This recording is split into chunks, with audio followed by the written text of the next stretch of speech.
so this is a question that you'll see.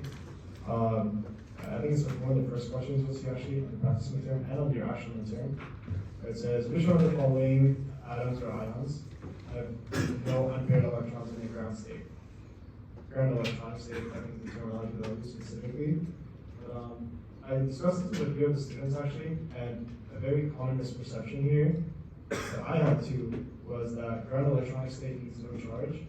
So just ionize the atoms. But ground electronic state does not mean no charge, it just means the most stable electron configuration, which sometimes is an ion. So in this case, you just assume all of them are already in the ground electronic state, and that's what you'll do for the midterm as well, and we'll define.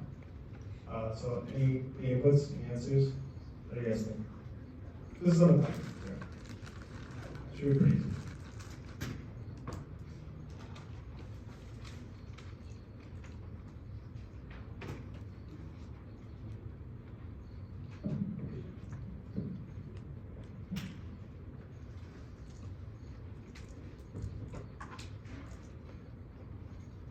Yes. PD. Okay. That one is incorrect. GA is correct. Is that all?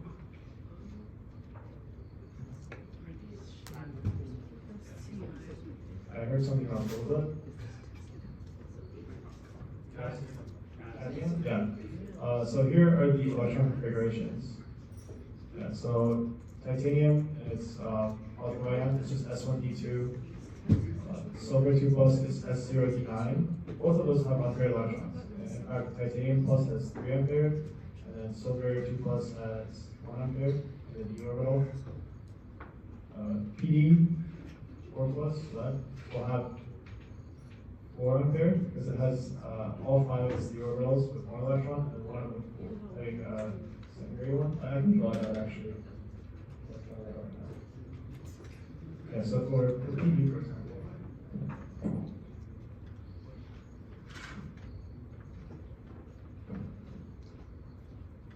Yeah, for PD, it would look like it has an orbital like this, right? And then 1, 2, 3, 4, 5, and the 6th one goes here, so these 4 are still unfilled. That's why PD is not correct. Cadmium is pretty simple. It's just E10, so all of its electrons are paired. And same thing with gallium plus. It's the S is full and the E is full. So those two would be the only 2 correct answers.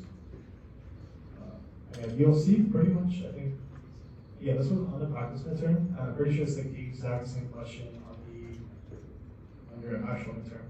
So thank you. Let's see. Yeah, okay. This one. Yeah, a few of these were on the practice midterm, or it's similar. I think I have 1 or 2 questions like this on the actual midterm as well. So, yeah, for gold, with the Z of 79, we just want to know how many electrons have quantum number of L equals 1, how many electrons have quantum number of L equals 2, and how many electrons have a quantum number of N L equals 1. Any inputs? How should I go about this?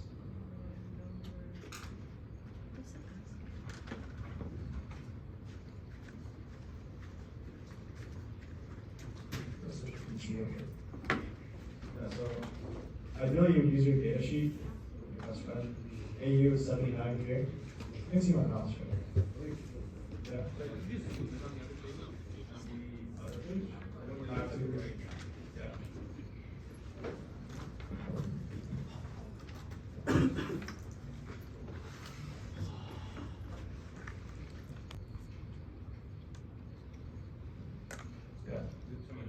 Yeah, 29. Okay. And you guys can think about the third one. I'll show it. Let's just do the third one now. So third one is NL is equal to plus 1. So what does that mean? Can anyone tell me? Yes, Al.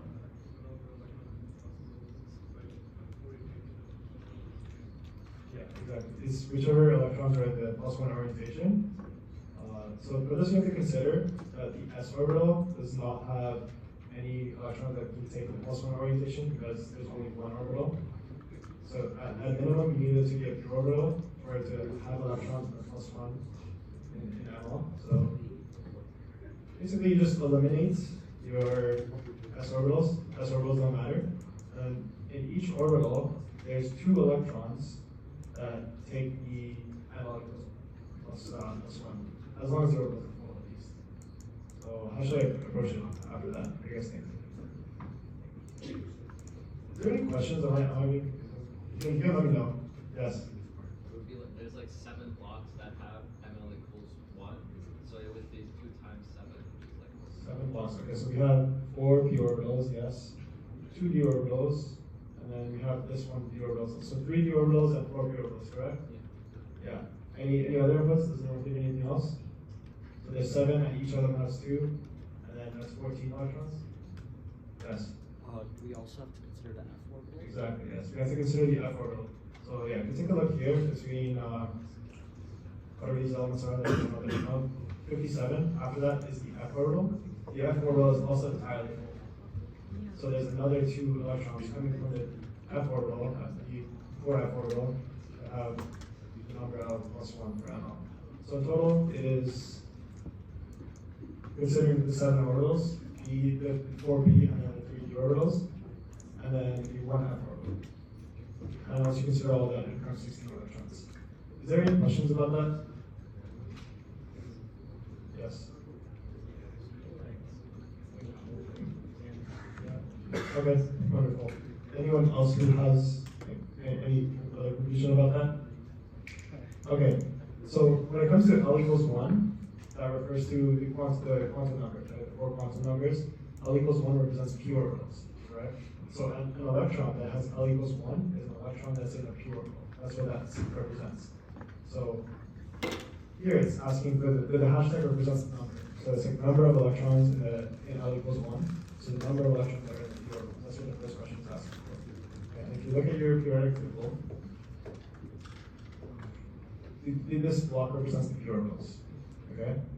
Yeah, and the element we're concerned with is gold, AU.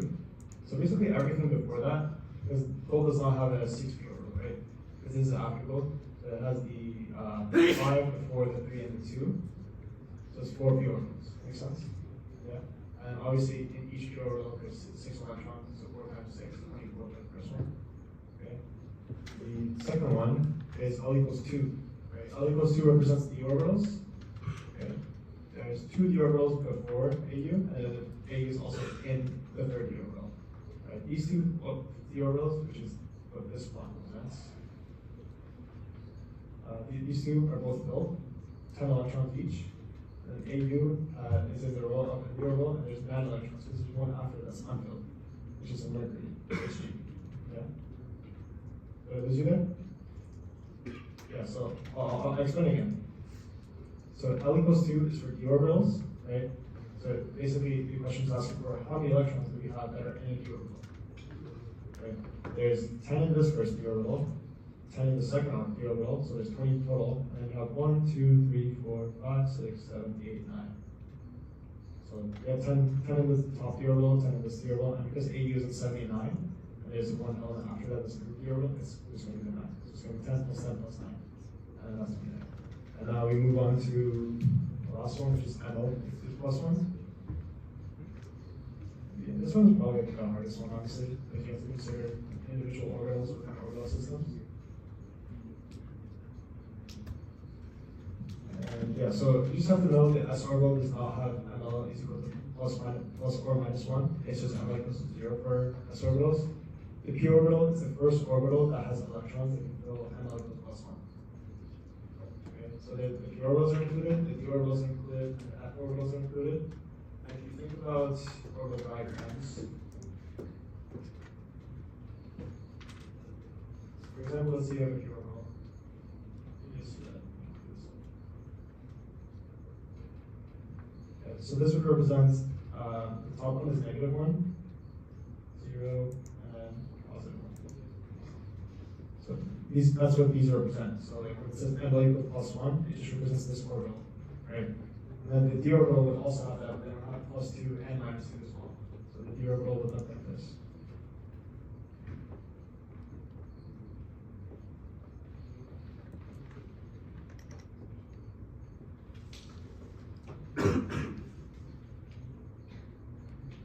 that's how they're separated.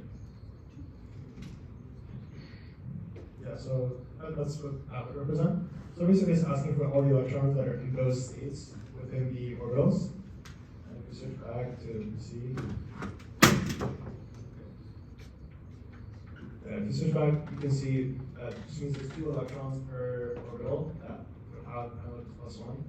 So s orbitals are excluded because they don't have that, but we have 1 p orbital here, another p orbital here, 2, 3, 4, 4 p orbitals. There's 3 d orbitals that have that. And there's also the f orbital here. So that's 8 orbitals total, all of which have 2 electrons that are in analytic +1 states. So 8 times 2 is 16. 16 off, right? Yes. For like the orbitals, like the ml number, Yeah. does it fill it up in order from left to right? So for example, if the question said platinum instead of gold, would the answer be 15? So platinum instead of gold would be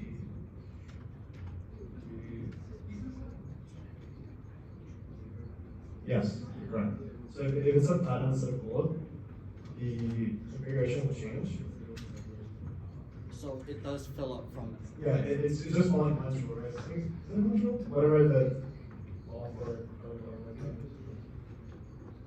Yeah, so like if you have a durable like this, it feels like in this order. So it goes like this, and then it goes after everything was going after it once, then you go back to the original one. So we go to here, here, here. This is what platinum's ground state would look like, or uncharged state would look like. This is what gold uncharged state looks like. This is the +1. So if it was platinum, then this would not be here, so then there would only be 15 instead of 16.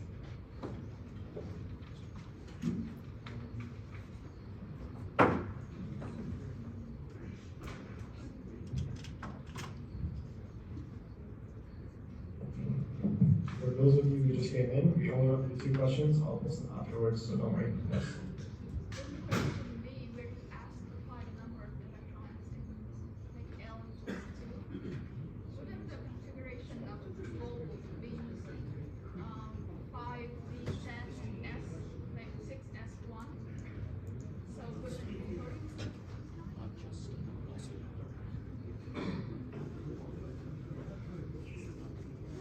I think that only happens if it's ionizing. Rust gold is one of those exceptional ones. But then, like, half-filled will be more stable than no, like half-filled full is more stable. So one of the electrons in the s orbital, not top, but will be in the middle. So you have like 6s1, 5. That's a great question. Thinking about it, I'm still fairly confident that both the s electrons will fall before those ones do, unless it's an ion. I think when it comes to ions, then it usually jumps from the s. In terms of like neutral gold, I'm pretty sure it just stays like with both s orbitals. If you have resources, I do not. I'm fairly sure. But, yeah. Like, is that? I think platinum is one of the ones where the orbitals fall first. There's some exceptions where the orbitals go naturally before the s orbitals, but I don't think gold is one of them. Yeah?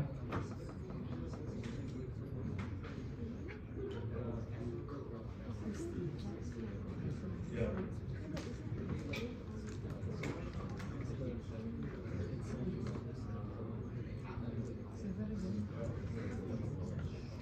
Yeah, so there's the, okay.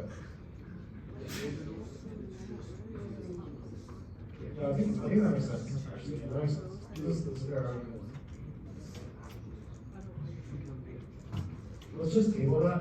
You will not be asked to do that on the exam, but I think you're right. So in that case, it would be 30 electrons for L equals 2, right? Yeah, I think you're right, actually. That's good.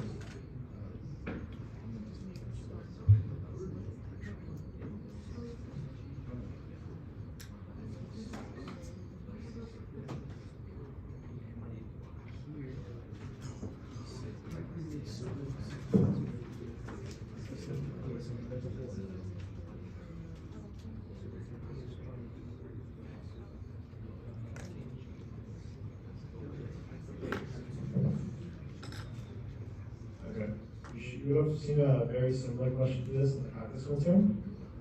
see a very similar question to it on the actual answer.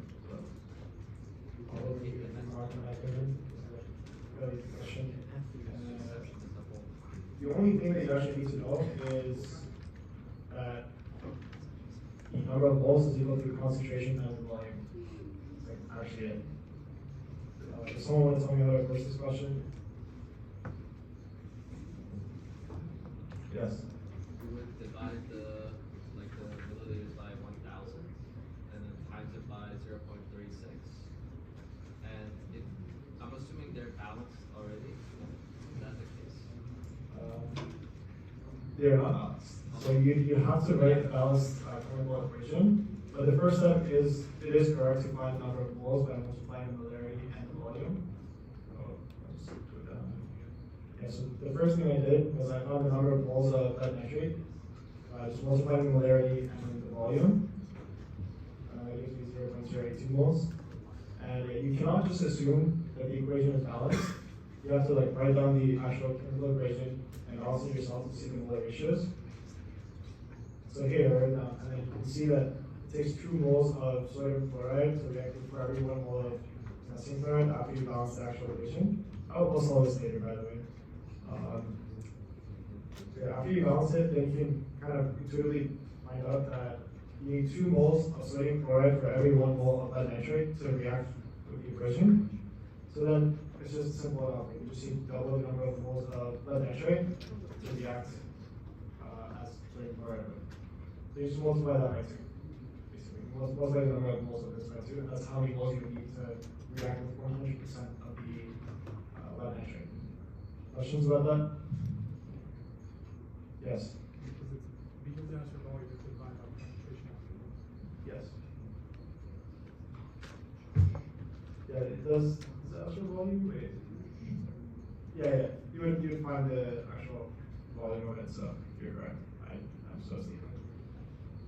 Any other questions? Okay, one.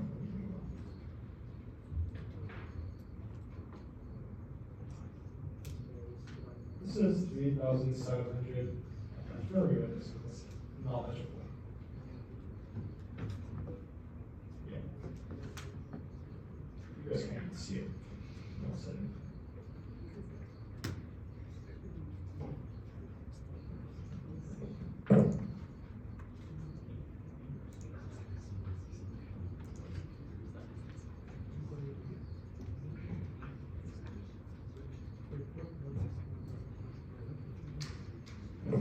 Okay, you guys are reading on the slant because the design of this thing is terrible.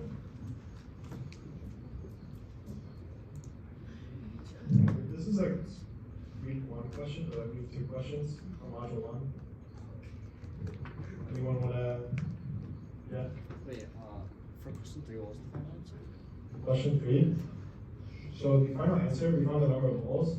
What you're supposed to do is, yeah, so the question was asking for what volume of sodium chloride is needed to react.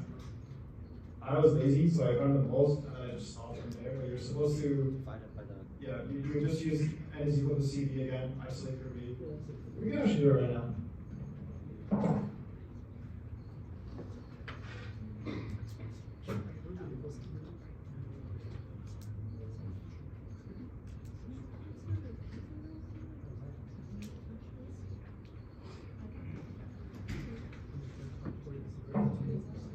So you would just divide this value by this value. This is the molarity, and this is the number of moles. And then what answer you guys get? Let me know. Someone do it for me because I'm lazy. Pardon? 8.2? Is that in milliliters, liters? What are the units?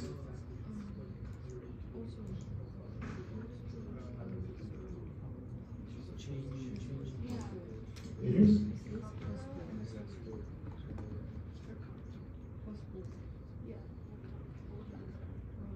Okay. This is also another good habit that you get into. It's like actually trying to conceptualize the question physically. So when you see like a very low polarity here, like 0.02 compared to 0.36, for it to balance, you're going to need a very large volume. Because in terms of concentration, the sodium chloride is a very low concentration. So if you're getting an answer like 8.2 milliliters, that just makes absolutely no sense because there's no way 8.2 milliliters on such a low concentration solution could balance a higher concentrated solution of lead nitrate, right? So you can just try to visualize questions intuitively and think about it that way, and then that's like it's an easy way to catch your own errors in that sense if you happen to make some. Okay, now we're going to move on to question 4. How do I do this?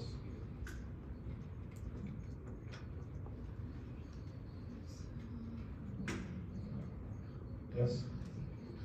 First start with finding the energy. You would divide the 3,642 by 1,000 to find the meters. And then you would do HC over the meters to get the energy. And then you would just isolate for the F, like the final states of that. Yeah, you're correct. One very important question. This is where a lot of people go wrong.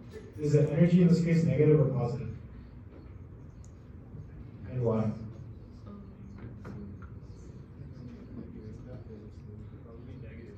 Probably negative? Yeah, it is negative. Okay. Any other answers? Yes? Okay. Is that all? Okay. Hands up for positive. Okay.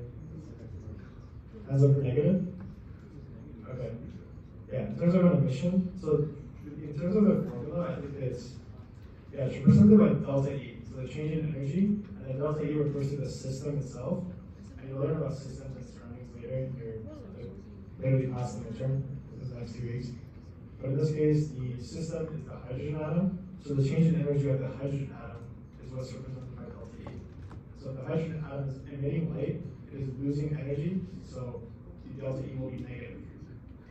So in this case, when you calculate your energy, you have to add the negative 1 to it, or multiply by negative, to make sure it's negative, or else you will realize your answer makes absolutely no sense. That's also a way of thinking about it. It's like if you do it, and then your answer makes no sense, then you're just like, oh, I didn't do the sign right, so then you redo it.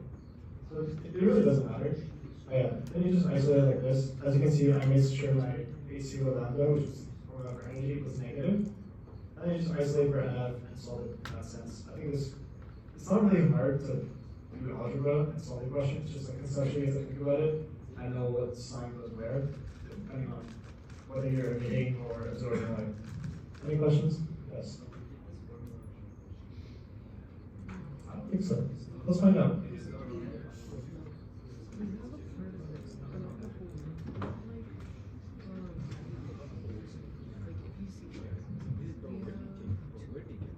You guys see it anywhere?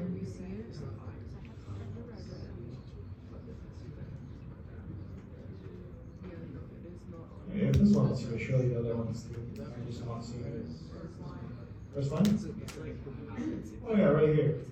I guess you just have to know that n squared is the same as f squared minus n squared, and z squared factors out. So, yeah. Make sense? To the question here? Yeah.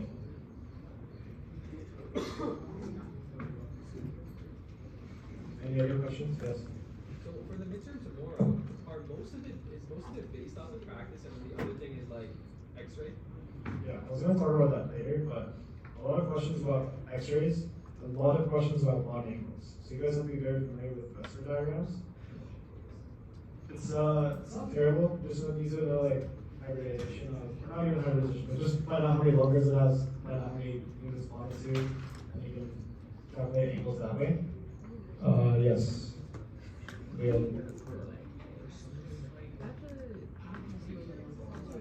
Just conceptual questions, multiple choice. Yeah, yes, yeah.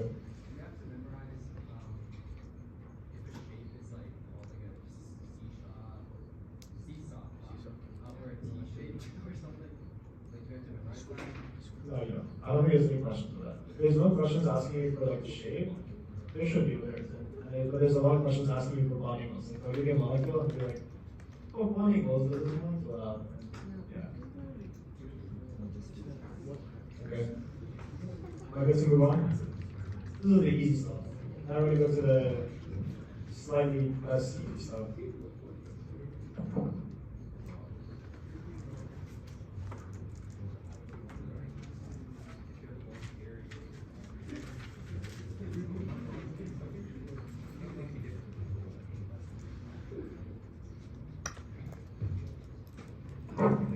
Never mind, we're still doing easy stuff. Okay. Formal charge of E.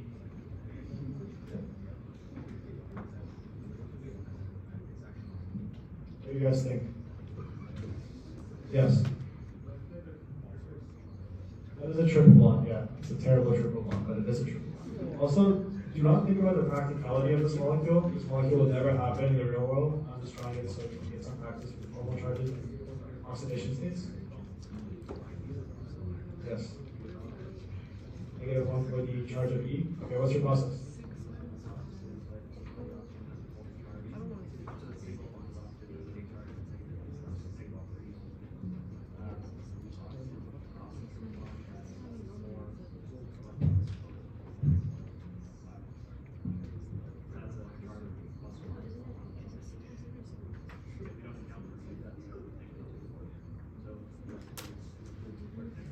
Yeah.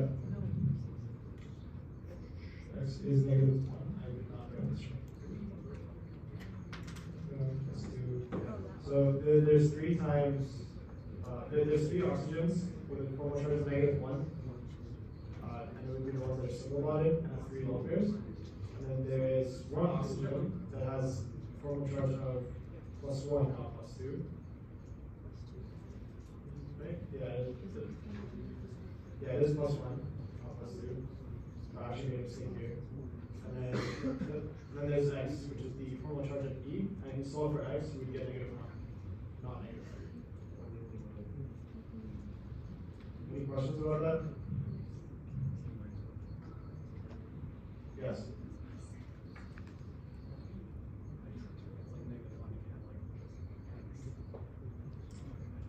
Yeah. So, basically, all the charges of the individual atoms in that molecule have to all add up to -3, which is the overall charge of the molecule.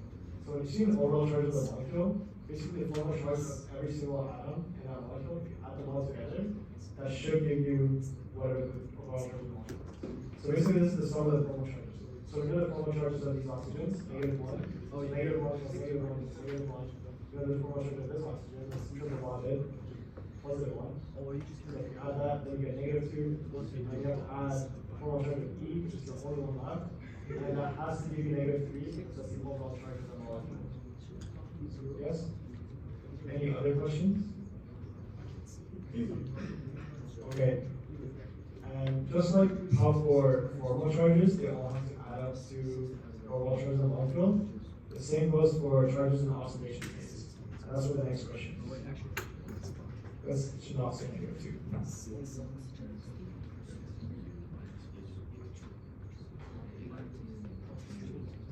I don't know why I wrote 3 there and 2 there. It's crazy work. Okay, this is oxidation state, by the way. So, yeah. What do you guys think?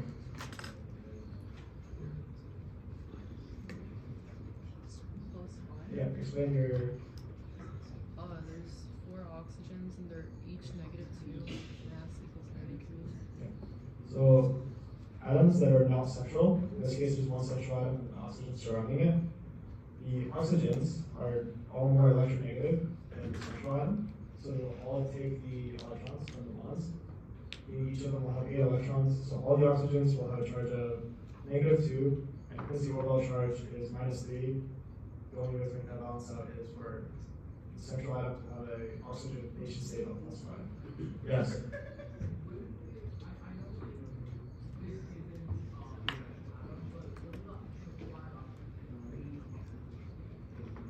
What do you?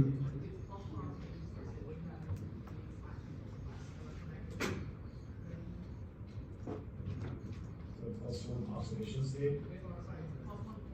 Yeah. Yes. Okay. If you want to think about it that way, this would not happen because the triple bond would resonate onto other sources. But when it comes to resonance only happens in like most likely cases. So if you have a molecule like this would be like a very unlikely case that would happen like 0.0001% of the time. And you can think about that when you learn about entropy. Entropy is just randomness of everything. So there's actually a way longer definition for entropy, but basically, technically everything is possible, but if it's not stable, it's like a very small, like micro scale, or like not even micro, a lot smaller than micro. There would be like 20 seconds where this molecule might exist for just that 1 second, but it's like so unstable that it wouldn't happen again. So in that case, just don't worry about that right now. And we're just learning about oxidation states. So in this case, yeah, all the oxygens are -3 charges. So for X to be formed, if X is the formal charge of E, the oxidation state charge of E, then X has to be +5 for us to get a charge of -3. Make sense? Does it not make sense? How can I clarify? Yes. If you look at this, the oxygen has a total charge of -1. So that suggests that it's drawing a hard like it would suggest because they have a bigger charge, that they are higher electron.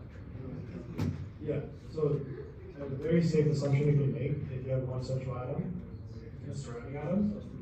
A safe assumption is that the central atom will have a lower electronegativity than the surrounding atoms. So the surrounding atoms are pretty much always taking electrons. And in the case of this, where it's oxygens, which are a very electronegative atom in the grand scale of things.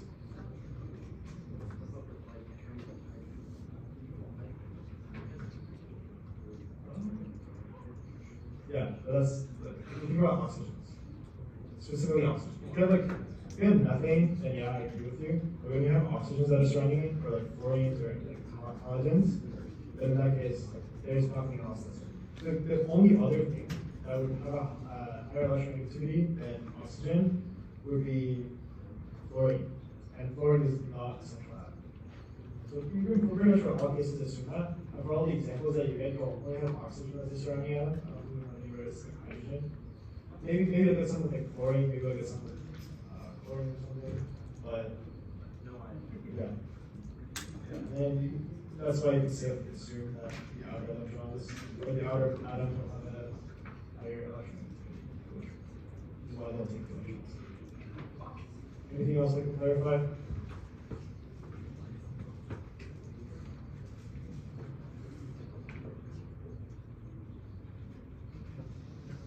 Okay.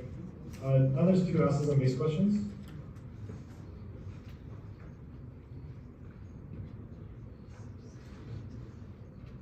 These are pretty much, me giving you these is pretty much on your exam.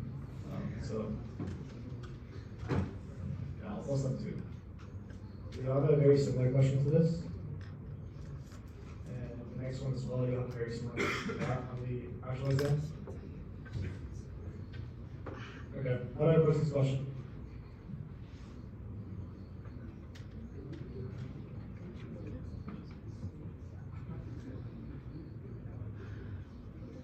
Yes.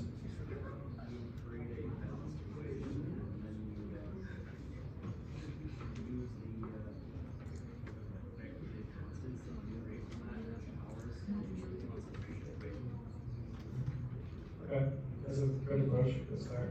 Anyone have any other ideas?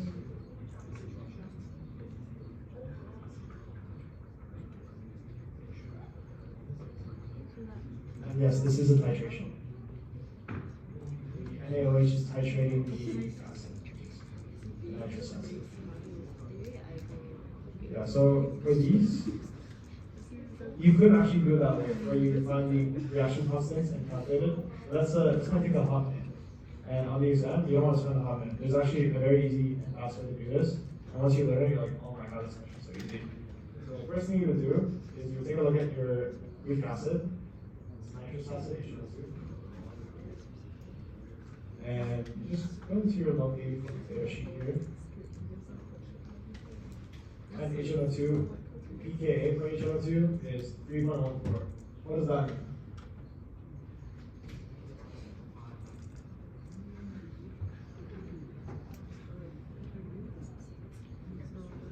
Does anyone have Yes?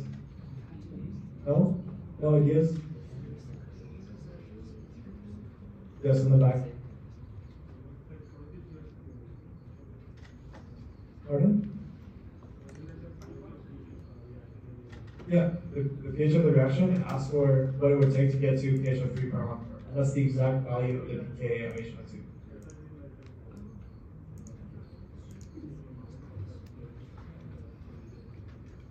Yeah, so what you would do is you would add enough sodium hydroxide to the point where you get a 1-to-1 ratio of HNO2 and its conjugate base. And in that state, where you have a 1-to-1 ratio of a weak acid and its conjugate weak base, in that 1-to-1 ratio, that represents the pH being equal to the pKa. And you should remember that the pKa is always equal to the pH when the conjugate acid and the conjugate base have equal concentration in the reaction, or equal amounts. So for example, if you have 1 mole of nitrous acid, and then you have 1 mole of the conjugate base of nitrous acid, and in that case the pH will be 3.14. Does that make sense?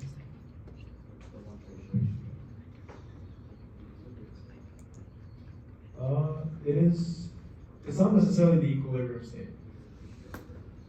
I can show you more about that later. That's in the back plan.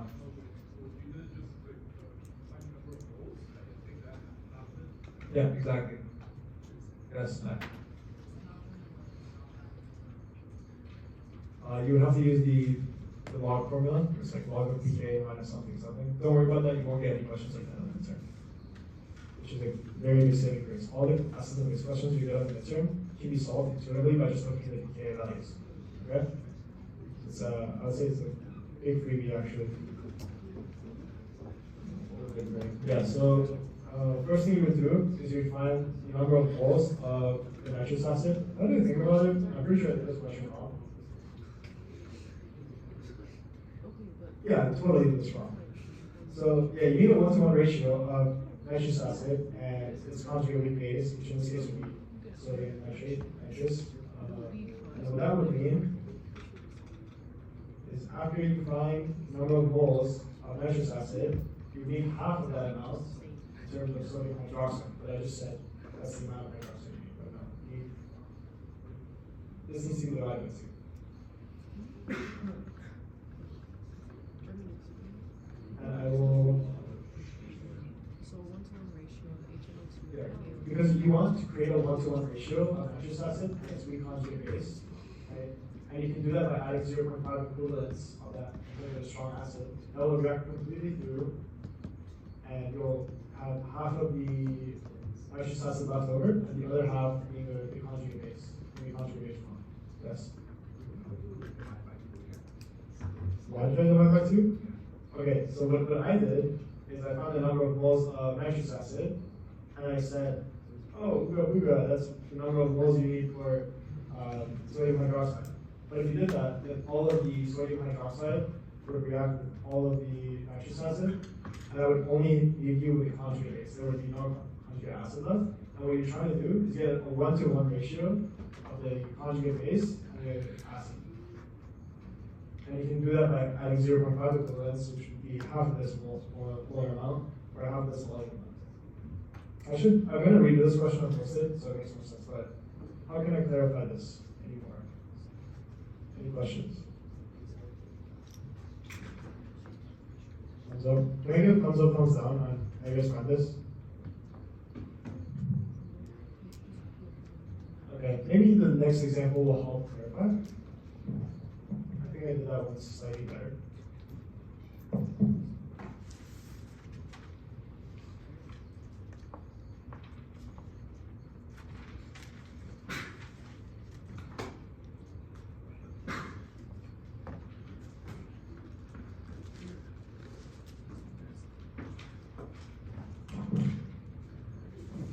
That is H3PO4, phosphoric acid.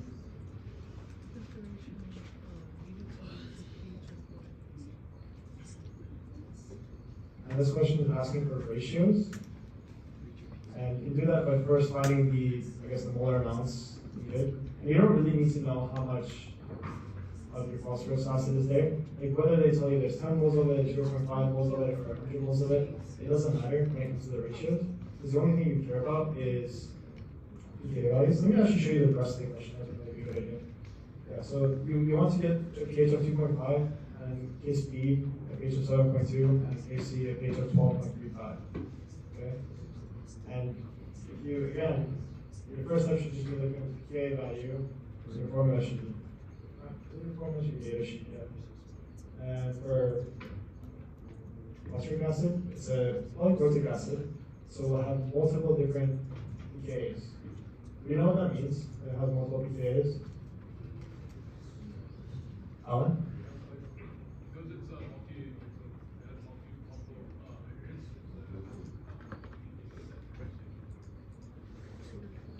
Yeah, but the different pKa's would represent the pKa's of its conjugate acid or conjugate base in that sense. And you can make more sense of this. You can see a graphic. I think you guys have seen such slides. So yeah, you get this. This is like a graphical representation of it, where the lines kind of represent. Think about the y-axis as the concentrations, and then the x-axis is time, basically. So as you add the sodium hydroxide, what will happen is the H3PO4 will react to that sodium hydroxide, and its concentration will go down. And then the concentration of its conjugate weak base, that's something that would go up. And then once they meet in the middle, and there's a 1-to-1 ratio of them, the pH will equal to the pKa. Does that make sense? And the pKa 1 is 2.15, and that's also written on your formula sheet. Does that make sense? Yes? Okay, so in that case, how many, if I have 1 mole of phosphoric acid, how many moles of sodium hydroxide would I need to get each pH of 2.15?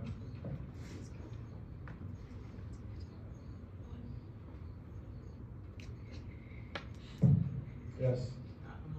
Half a mole, exactly. Because you need to make sure they're in equal amounts. So if you have 1 mole of phosphoric acid and you react it with half a mole of sodium hydroxide, then you'll be left with half a mole of phosphoric acid and half a mole of phosphoric acid's weak base conjugate.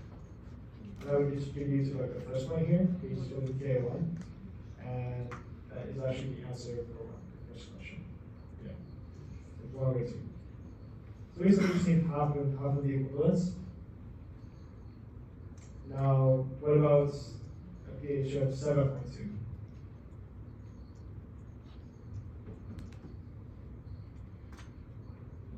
Yes, Alan? 1.5, yes. So if you give it 1 whole equivalent, what will happen is all of the H3PO4 will react, and you'll only be left with H2PO4, which is right here. Right? And then if you continue to add more, now the H2PO4 starts to react. And you got another 0.5 equivalents on top of that one that you already added, and you'll reach this point where the conjugate acid of H2PO4 is now equal in concentration to the H1, yes, sorry. So the conjugate acid of conjugate base of H2PO4 is H1PO4, and when the concentration is equal, then the pH is equal to pKa2. Where pKa2 is 7.2, which is what the question's asking for. So if you had 1.5 equivalents, basically, then your pH will be at pKa2. Okay? Yeah, and now that we've done all that, the third one should be very simple.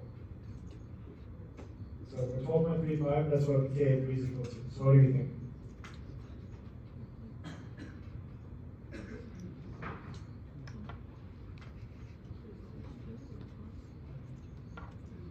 Yes.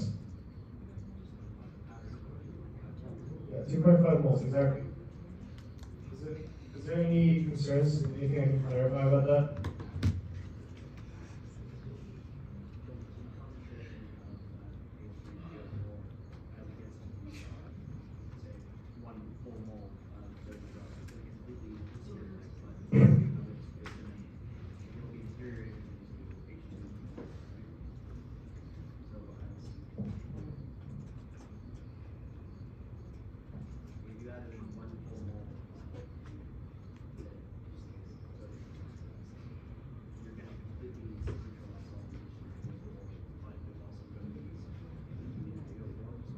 So if you had 1 mole, that 1 mole of sodium hydroxide will react with that 1 mole of H3PO4.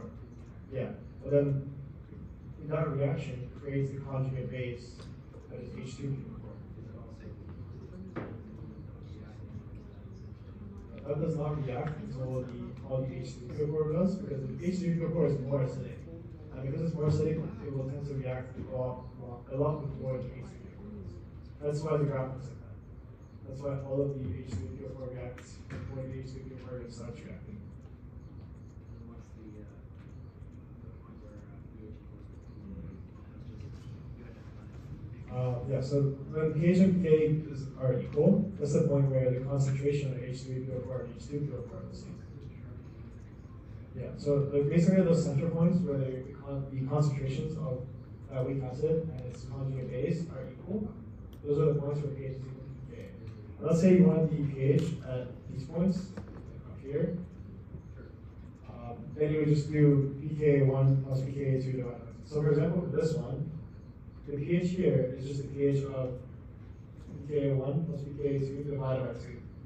You basically just take the average. Yeah. Well, those are the only other points for it. So this is like a logarithm function of pH. Yes. Yeah, so let's say you had 1 mole of phosphoric acid, right? In order to get a pH of 2.15, you basically need to get to a point where the pH is equal to pKa because the pKa is 2.15, right? And that point only happens when the concentration of your phosphoric acid is equal to the concentration of its conjugate base, which is H2PO4. So if you have 1 mole of H2PO4, adding half a mole of a strong base will react to that in the sense that it would bring it to a 1-to-1 ratio with its conjugate base. Because only half of the phosphoric acid will react, right? Yeah.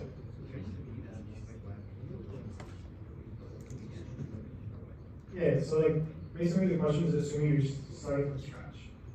Right? Yeah. Yes. So this is convenient though only in circumstances where the balance equation is already 1-to-1. Are we at any point going to run this equation? No. Some calculation? No.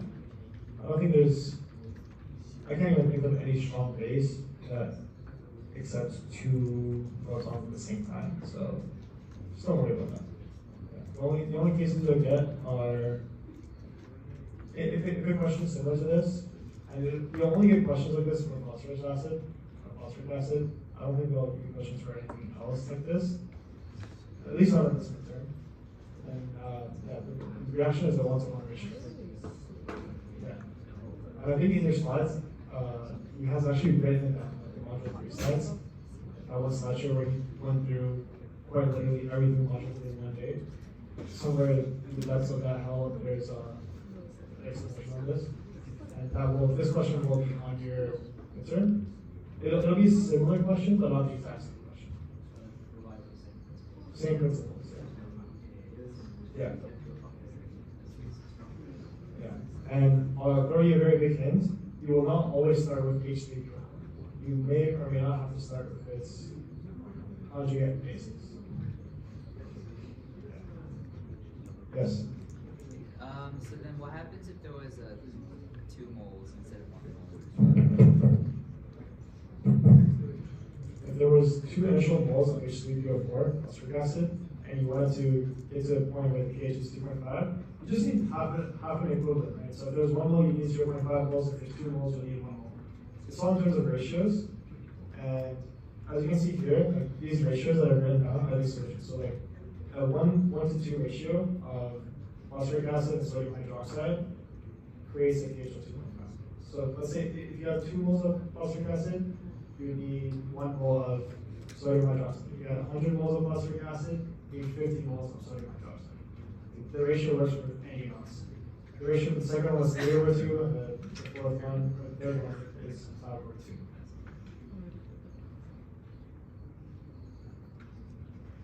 Any other questions? Wonderful. Yeah, so now just general tips about the exam. there'd be, I'd say there's like a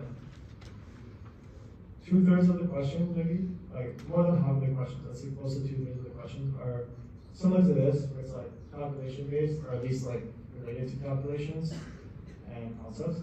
A lot of the other ones are just definition based, like X-ray stuff, or some crystal stuff. So, yeah, like light crystals. It's a pretty big one, actually.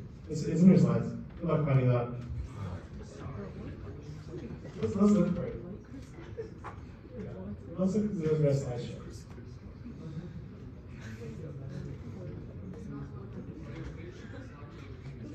I have no idea. I'm looking for it right now. I think it was in the first one, actually.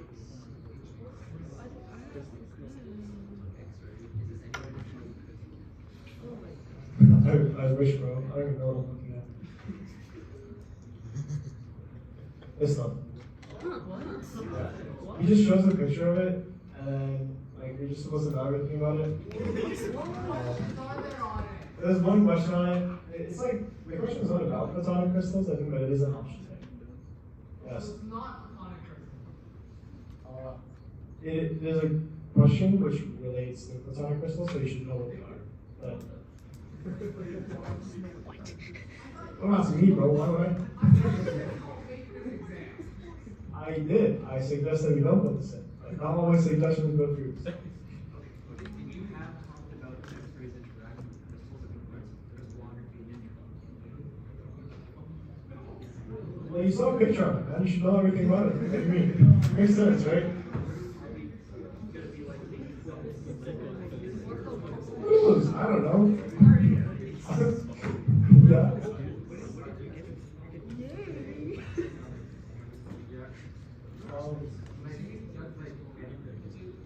What do you mean about anything? Oh, I think this is the most out-of-pocket thing I've ever think of. The question is not even about, like, you just need to know what it is, because it's like a term used in one of the options. I know I'm kind of worrying you guys, but yeah, basically, be familiar with your X-rays, be familiar with all your concepts. A lot of the questions, like, if you can do everything that I said here, I showed you here, and you can do all the questions in the practice midterm, the 2022 midterm, and you know how to do questions similar to those, you're guaranteed to get like a 60. All the other ones are like all conceptual questions. So the other 40%, I would say, is like things you need to read off the slides, and sometimes there'll be like a little picture like this that has 300,000 people writing master's reports on it, and you just have to know everything about it because you showed a picture of it. So yeah. On that midterm, I think I was about like pretty much all the out-of-pocket questions wrong. But everything else, like probably is like 80s, 90s. I think it's because I didn't learn this. Like, I could not care enough to learn. Like, what is that, bro? Anyways. I think it's learnable. I think you should prioritize your time on learning how to do all the concept, like actual questions that are shown in, like, for example, practice midterms. Should be familiar with one angles, Western diagrams, photoelectrons, energy levels, transition between energy levels between the Bohr model. After you're familiar with all of those, then you can sit down and do the slides 24/7 and hope you retain something. Yes, in the back. 0. Or like, we have to like draw the diagram of acids and bases to determine if they're weak or strong. No. All the questions are multiple choice, so you don't need to actually draw anything. I think all the questions you can do with just looking at them, you don't need to draw anything. And yeah, by the way, this exam will not incur. According to what he said. I asked them if everyone failed to recurve it. He was like, nah, whatever mark you get, whatever mark you get. So. Yes, in the back. Here we go, I'm sorry. First, the 2 acids and base questions I just showed you are technically buffer questions. So those are gradient. Yeah. But you won't have to, again, you won't have to do calculations, you don't have to do a pH formula. You just look at the pKa values and do it intuitively from there. So we don't actually have to like calculate it. No. You don't. At least for the acids and bases buffer questions. And yeah, so once you see those, actually look at the pKa values first, see if you can do the question without calculations. And if you can, then don't waste your time. Just do it quickly, intuitively, and don't calculate it. Yes. Okay. Any other concerns, questions? Yeah.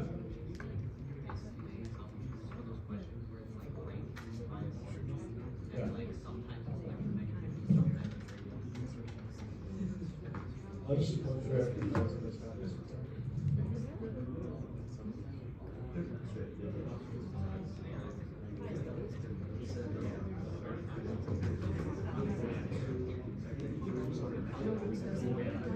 Like this one? Yeah. Okay, well, now let's go through some of these questions for acids and bases. If you guys are okay with comparing acids and bases, or if you need to leave, I will try to be there tomorrow again at 9:30. I can help you for a little bit, need some last minute help. Keep in mind, if you're like studying very, very last minute, it's actually statistically shown to hinder your performance on the exam. So like if you're cramming studying like less than 90 minutes before an exam, it's probably best just to like not study and just send it. But that's what statistics show. I never listened to that advice, but that's the advice we're supposed to give. So, okay, in terms of comparing these acids and bases, group 1, easy enough. It's just HCl compared to H2S. HCl is a strong acid, so it's obviously more acidic. In this case, ammonia is a base, a weak base, and oxygen is more electronegative, and it's just water, it's not a base, so it's going to be stronger.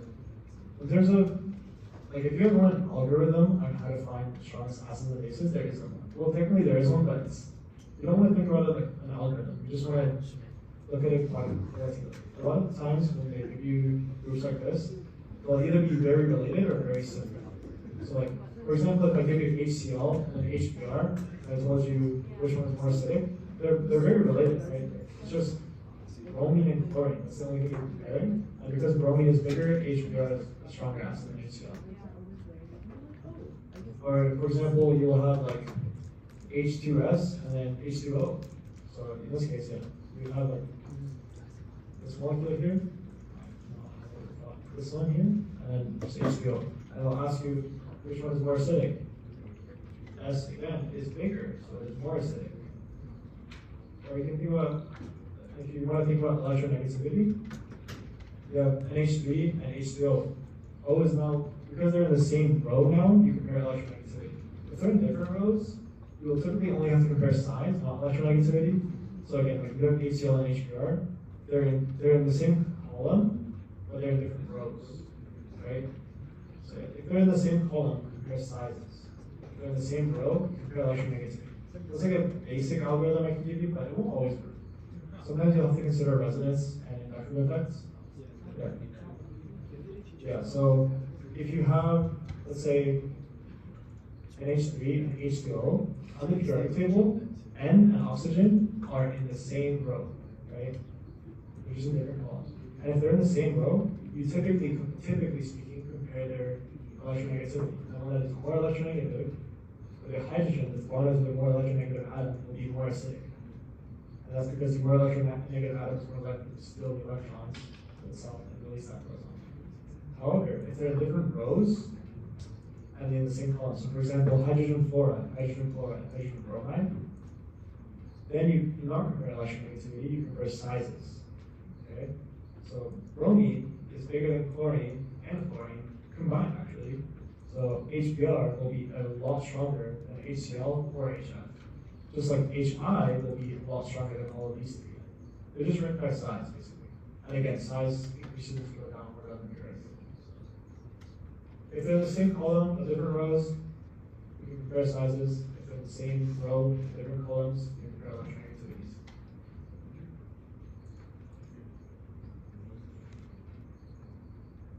Yeah, these questions are like, I think it's the same question. Yeah, there's two versions. All right. Yeah. Yeah, here. So like, you see the comparison between HCl and HF. Chlorine is bigger, right? In the same column, but chlorine is a row down. It is bigger. So HCl is a stronger atom. The reason why size matters. Okay, that's not sound. The reason why size matters in this case is because chlorine being bigger means that the bond length where the hydrogen is farther away from the chlorine, because of the way the bonds work. So the bond is weaker, and overall, after they ionize, chlorine has a lot easier time stabilizing the charge because it's just larger. Size is a bigger stabilizer of charge than electronegativity. So yeah, HCl is a strong acid than HF because it's Cl bigger.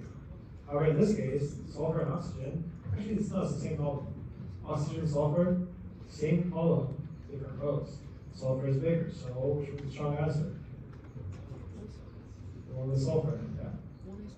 H2S is stronger, the sulfur is bigger. And yeah, the explanation is same concept with this one as the same thing. This one, that's like the same concept again. It's like comparing H2O with H2SE, selenium. Selenium is a lot bigger, so it's more acidic. Here it's pH3 versus H2S. They're in the same row, different columns. The sulfur is more electronegative, so it's probably a strong acid. Right?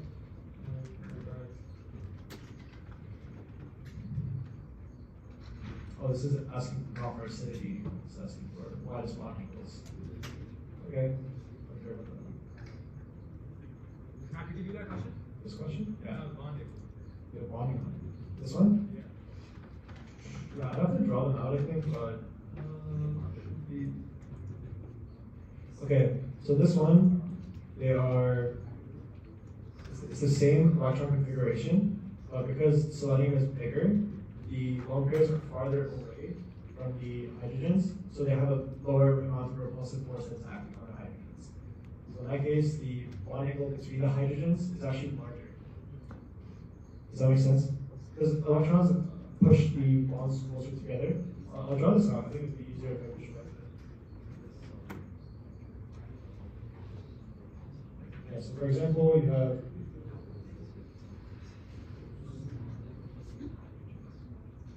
H2O, right? These lone pairs are acting to push these hydrogens down because lone pairs just typically take more space. But then if you have selenium instead of oxygen, selenium is like a massive atom, right? So these lone pairs are all the way up here, bro. They're not doing anything. So basically, this bond angle here is a lot bigger than this one. Not a lot, but noticeably bigger because the lone pairs here are just noticeably farther away, so they have a lower effect.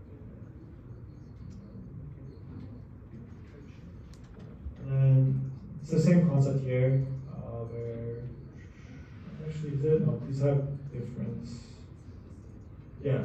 So the difference between these two is that phosphorus with H3 will only have one lone pair, whereas sulfur with H2 will have two lone pairs. Because they have more lone pairs, the lone pairs push the bonds closer together. Does that make sense? Yes.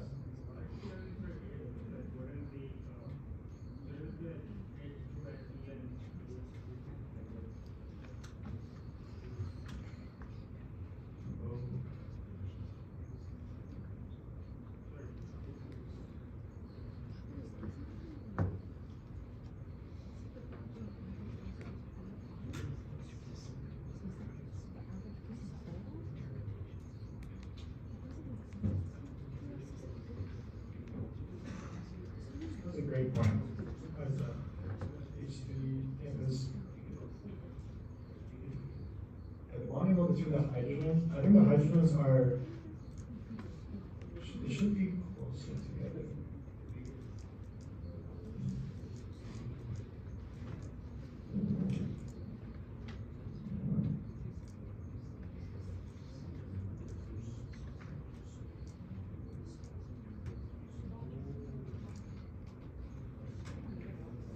I mean, it literally says narrowest bond angle here.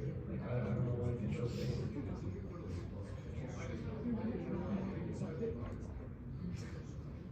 Okay. Interesting.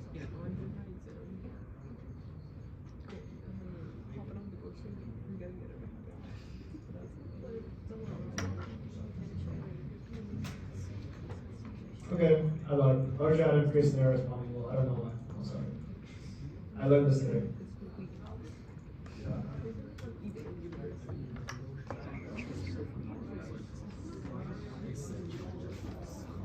Pardon? Less repulsion.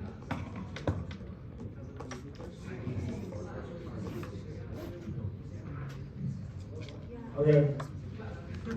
So, good question, right? Yeah, same thing. What's wrong? Yeah.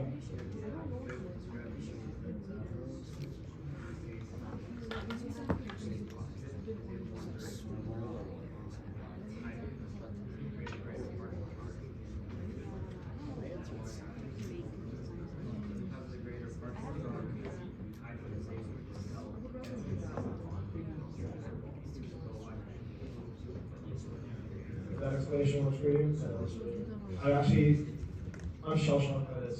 Because I answered all my organic chemistry questions with this knowledge, and I think I did fine, but maybe not. Maybe I should revise my exam results. Okay.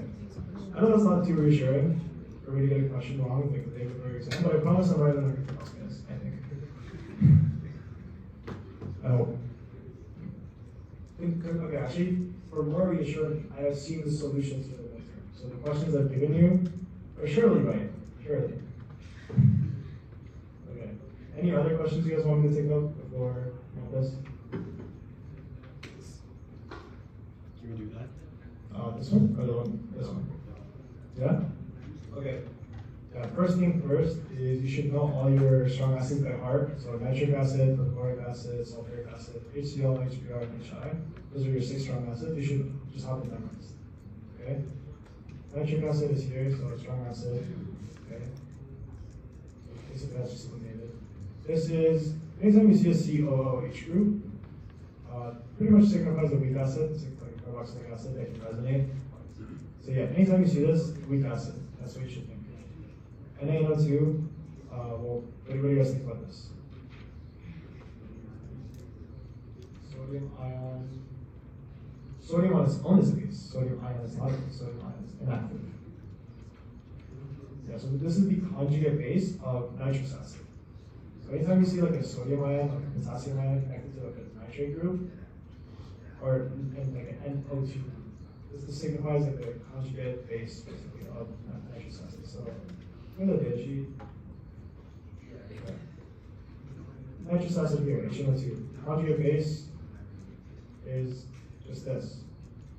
When you put it in water, it ionizes. So then it becomes NO2 minus and Na plus. Na plus is inactive. Just like Cl minus is inactive, just like potassium plus is inactive, just like any alkali metal or halogen that is ionized in water are inactive. KBr, just like I said, potassium ion, these will dissolve ions. Potassium ion will be inactive, bromine ion will also be inactive. The only exception to this rule is for fluorine. A fluorine ion will be active because fluorine is HF is a weak acid. So that, yeah, actually in this case, you see it right here. So calcium fluoride, calcium is still ionized, calcium will be inactive, the fluorine minus ion will be active, it'll be a weak base. HF is a weak base, so F minus is a weak conjugate acid. So this is a weak base. What am I saying? This is a weak base. It's a conjugate base of a weak acid, HF. I think I messed it up multiple times. And finally, this one, I think this is easy. So just one of the strong bases you should memorize. So again, strong acid, weak base, strong acid, weak base, inactive, weak base, and strong base. So the weak bases are these ones, and then the weak bases are this one. Yeah. We can do this one too. It's very similar. So again, like when you see something like this, you just have to think about it ionized. So after you put it in water, it'll ionize, the fluorine ion will be active, the NH4 plus will be a weak acid. That's a sodium. Right? So this will be a weak acid. This is okay. After the lithium ionizes, I think it's going to be a strong base. Like literally never seen it. But this will be a strong base. So don't worry about that.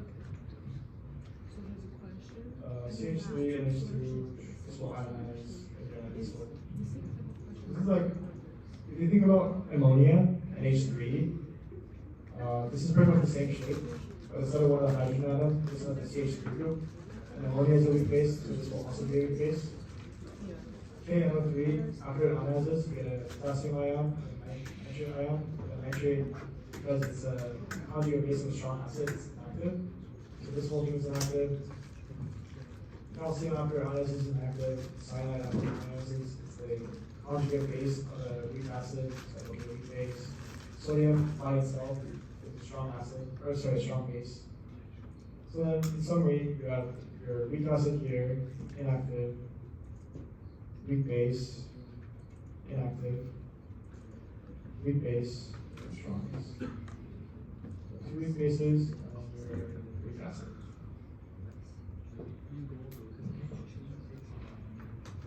You will not have any atom economy or like really factor questions. Yes. Guaranteed. Yeah, I read the midterm, so I hope I didn't see it. Also, that was like Lord Deacon stuff, and the professor just booted it out the window as soon as he got it. I don't care about in chemistry. Okay. That's why you took responsibility of this midterm. Okay, but yeah, overall, just focus on the practice midterms so you're comfortable with all those. You know, post these questions as well. After you're comfortable with doing all these questions and similar questions of the type, then that's when you should start, in my opinion, reading over the slides again. There'll be quite a few questions on x-rays, there'll be quite a few questions on bond angles, so that's great, definitely worth to review. Other than that, just do your best. Do your best for not crying about it later. That's my motto. Any other questions? Good. All right. Take care, guys.